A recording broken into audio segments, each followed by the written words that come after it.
Durante el Porfiriato, México experimentó un gran avance en su infraestructura.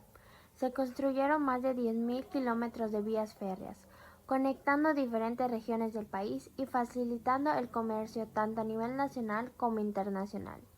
Sin embargo, a muchas de estas inversiones fueron extranjeras, lo que creó una dependencia económica. Además, la telegrafía revolucionó la comunicación, permitiendo una conexión más rápida entre las ciudades y mejorando la administración del país. Las ciudades también vivieron un gran progreso. La modernización llegó con la instalación de luz eléctrica, a la creación de tranvías y la construcción de grandes edificios como el Palacio de Bellas Artes. En paralelo, la minería, especialmente la de plata, vivió su auge, posicionando a México como uno de los principales productores a nivel mundial. El Porfiriato fue un periodo marcado por un régimen autoritario bajo la figura de Porfirio Díaz. Díaz llegó al poder en 1876. Durante su mandato, Díaz utilizó el lema "Orden y Progreso" para justificar su control político, que se mantenía a través de elecciones fraudulentas y la representación de opositores.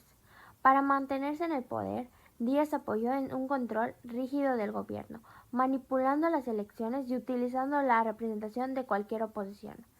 A través del ejército y de la fuerza pública, sofocó a varios levantamientos y enfrentó a sus opositores políticos, utilizando como excusa la censura de la prensa y la persecución de líderes disidentes.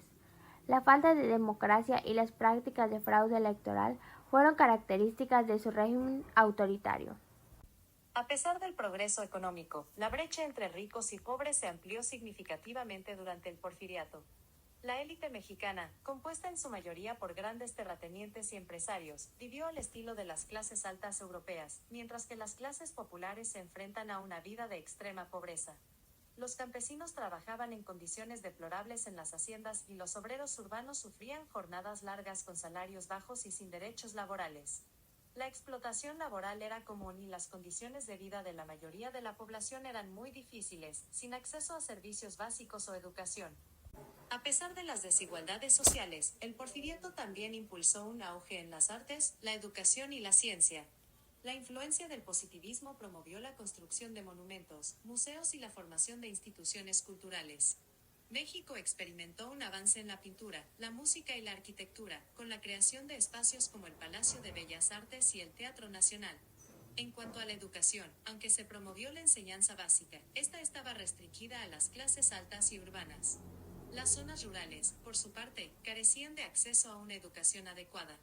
También hubo avances en la ciencia, con la creación de instituciones científicas, pero estos beneficios llegaron principalmente a las élites.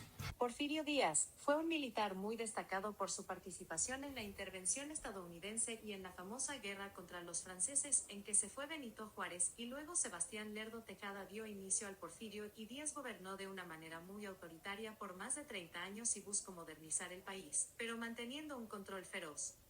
Los personajes secundarios del Porfiriato fueron Francisco y Madero. Aunque luego se convirtió en el líder de la Revolución Mexicana, Madero en sus primeros años fue un opositor político moderado a Porfirio Díaz. Su figura, aunque más conocida por su rol posterior, comenzó a tomar fuerza durante el Porfiriato como líder del sector empresarial que demandaba reformas y mayor democracia. En el Porfiriato, Zapata vivió y trabajó en Morelos, donde fue testigo de las crecientes injusticias hacia los campesinos, como el despojo de tierras comunales a favor de grandes haciendas y empresarios. Bajo la política de latifundismo promovida por el régimen de Porfirio Díaz. Bernardo Reyes. Su papel fue de militar y político. Reyes fue uno de los principales generales del régimen porfirista y desempeñó un papel importante en la represión de movimientos sociales y la consolidación del orden en el norte de México. En 1910, se levantó en armas contra el gobierno de Díaz, buscando reformar el régimen, pero sus esfuerzos fracasaron. Felipe Ángeles fue general y estratega militar de Los Ángeles. Fue un destacado militar porfirista que luego se unió a la Revolución Mexicana. Durante el gobierno de Díaz, tuvo un papel importante en la modernización del ejército mexicano y la defensa del régimen. Posteriormente, se convirtió en una figura clave en el ejército revolucionario, siendo uno de los principales líderes de la revolución.